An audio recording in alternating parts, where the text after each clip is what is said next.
Asante Mheshimiwa Mwenyekiti. Kwa ruhusa yako Mheshimiwa Mwenyekiti, naomba swala langu namba 81 nipatiwe majibu. Mheshimiwa Waziri, Wizara ya Ujenzi, Mawasiliano na Uchukuzi.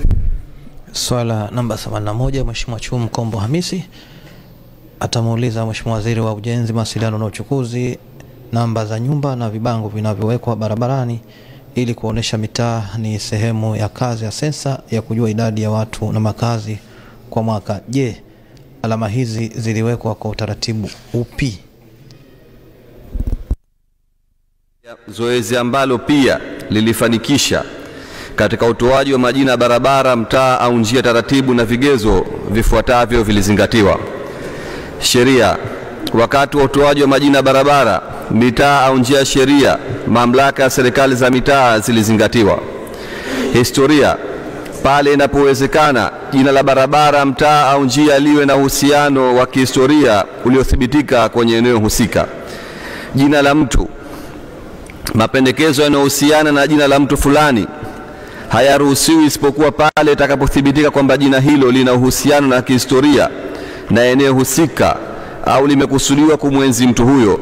Kwa mfano, majina ya viongozi wakuu wa nchi au mwananchi aliyetoa mchango mkubwa katika maendeleo ya nchi. Katika kutekeleza miongozo ifuatayo ilitumika kufanikisha zoezi hilo. 1. Mwongozo wa mfumo wa anwani za makazi. 2. Mwongozo wa postcode. 3. Mwongozo mdogo wa mfumo wa anwani za makazi katika uundaji wa majina ya barabara, mtaa na njia. Na 4. Mwongozo mdogo wa utoaji wa nambari za anwani za makazi. Mheshimiwa Mwenyekiti, naomba kuwasilisha. Mheshimiwa Chum, swali la nyongeza. Asante Mheshimiwa Mwenyekiti.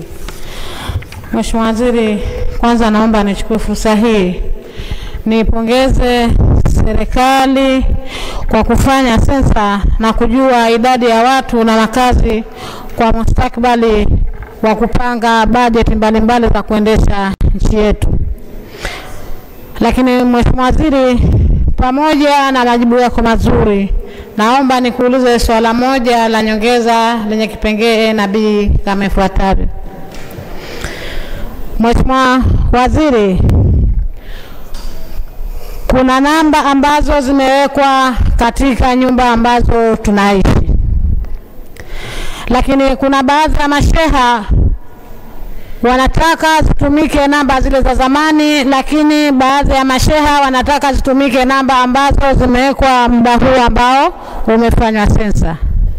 Nataka kujua ni namba zipi sahihi zitumike kwa shughuli mbalimbali ambazo zinahitajika kutumika namba hizi wakati zinapohitajika.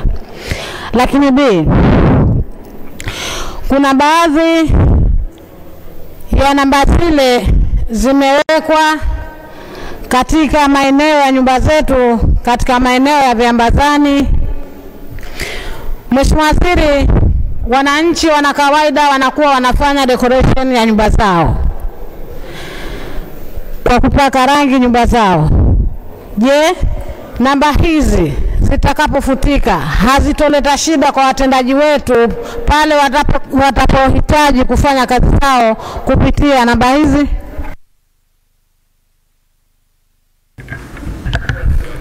Mheshimiwa Waziri, mnafahamu swali? Mheshimiwa Mwenyekiti, ni refu sana. Naona refu sana. Unalifahamu? Sana. Sawa. Mheshimiwa Mwenyekiti, kwa ruhusa yako na kwa Mheshimiwa Waziri wa Ujenzi, Mawasiliano na Uchukuzi, naomba kujibu swala la Mheshimiwa Chum Kombo A na B kwa pamoja kama ifuatavyo.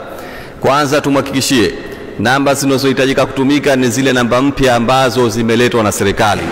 Lakini B, yoyote atakayepiga rangi nyumba yake au kufuta namba hizo anatakiwa zirejeshe namba hizo zionekane kwa ajili ya watu wa serikali. Asante sana Mheshimiwa Mwenyekiti.